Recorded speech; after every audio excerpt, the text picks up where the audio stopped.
अनुकूलता का क्या विषय है आपकी पत्नी के साथ? जैसे कि छोटी छोटी बात पे राजी ना होना। देखो बड़े आप हो, आपने ऐसे पाणी ग्रहण संस्कार जो होता है ना, तो पत्नी का ऊपर होता, पति का नीचे होता है। अर्थात मैं तुम्हारा भार स्वीकार करता हूँ, तो तुम्हारे घर आई, तुम उसके घर नहीं गए, समझ रहे ना? तुम लाए हो उसको अपने घर, तो अब उसकी बात पर हो।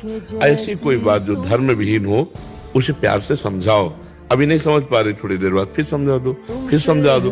नहीं समझ रही तो कल समझ जाएगी, परसों समझ जाएगी। प्यार में बहुत दम है। हम इतना आपसे कहेंगे, आप गलत ना हो और आपका प्यार सच्चा हो, तो एक दिन पत्नी अधीन हो जाएगी, क्योंकि उसके दिल है, उसके हृदय है। अब बहुत ही कोई बेविचारणी हो तो बात हम अलग कहते हैं, नहीं तो ऐसा नहीं है। छोटी छोटी बातों में हमको झुकना पड़ेगा, क्योंकि हम उसको लाए हैं, हमने पाणी ग्रहण किया है। पति शब्द हमारे लिए है, तो आपको फिर अनुकूलता देनी पड़ेगी।